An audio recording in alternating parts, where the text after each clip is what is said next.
नमस्कार दोस्तों। आज हम बात करेंगे स्पेस की सबसे बड़ी मिस्ट्री के बारे में, ब्लैक होल्स। हाँ, ये वही स्केरी जहांश और ग्रेविटेशनल मॉन्स्टर्स हैं जो सब कुछ अपने अंदर खींच लेते हैं। बट एक्चुअली ब्लैक होल्स इतने भी स्केरी नहीं होते, बल्कि ये एक साइंटिफिक वंडर है। तो चलो सिंपल भाषा में समझते हैं ब्लैक होल्स का क्या सीन है। तो सबसे पहले ब्लैक होल्स होते क्या हैं? इमेजिन करो कि स्पेस में एक ऐसा रीजन है जहां ग्रेविटी इतनी ज्यादा स्ट्रांग है कि लाइट भी वहां से भाग नहीं सकती। बस उसी रीजन को कहते हैं ब्लैक होल। और इसलिए हमें ब्लैक होल ब्लैक दिखाई देता है क्योंकि वहां से लाइट वापस नहीं आती। जैसे अर्थ का ग्रेविटी है जो हमें नीचे खींचता है, वैसे ही ब्लैक होल का ग्रेविटी इतना पावरफुल होता है कि कोई भी ऑब्जेक्ट, चाहे वो प्लैनेट्स हो या स्टार्स, अगर पास आ जाए तो सीधा ब्लैक होल के अंदर चला जाता है। अभी ब्लैक होल्स बनते कैसे हैं? सिंपल, जब एक बहुत बड़ा स्टार अपने एंड टाइम पर पहुंचता है, वो अपने वेट के नीचे कोलैप्स हो जाता है। मतलब स्टार की सारी एनर्जी खत्म हो जाती है और वो अपने ही अंदर दब जाता है। उस कोलैप्स से बन जाता है एक ब्लैक होल।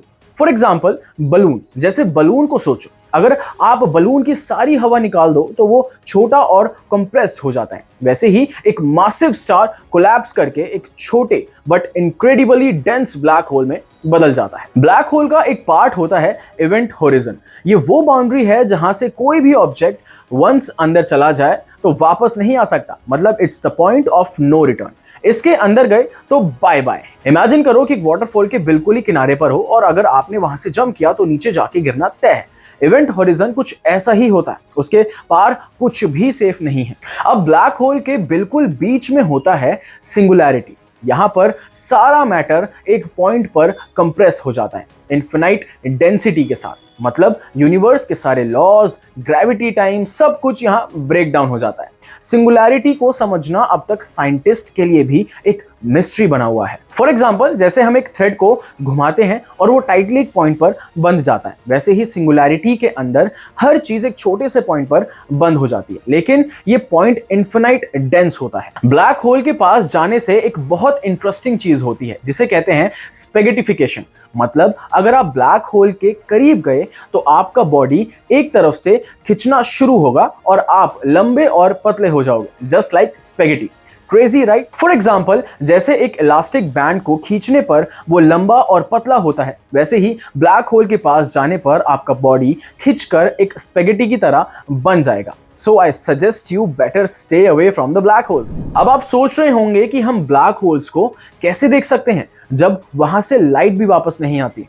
तो इसका जवाब है इनडायरेक्ट मेथड्स। हम उस ऑब्जेक्ट और लाइट को देखते हैं जो ब्लैक होल के आसपास होते हैं और उसके ग्रेविटी के चलते फास्ट मूव करते हैं। जैसे 2019 में साइंटिस्ट ने पहली बार ब्लैक होल की एक इमेज कैप्चर की थी इवेंट होरिजन टेलीस्कोप के थ्रू। हम ब्लैक होल को डायरेक्टली नहीं देख सकते, लेकिन उसके इर्द गिर्द जो लाइट डिस्टॉर्ट होती है उसे डिटेक्ट कर सकते हैं। अब एक और कॉमन सवाल, क्या ब्लैक होल्स डेंजरस होते हैं? वेल, अगर आप ब्लैक होल के बहुत करीब चले जाओ तो डेफिनेटली डेंजरस है, लेकिन हमारे सोलर सिस्टम के आसपास कोई ब्लैक होल नहीं है तो फिलहाल हमें टेंशन लेने की जरूरत नहीं है।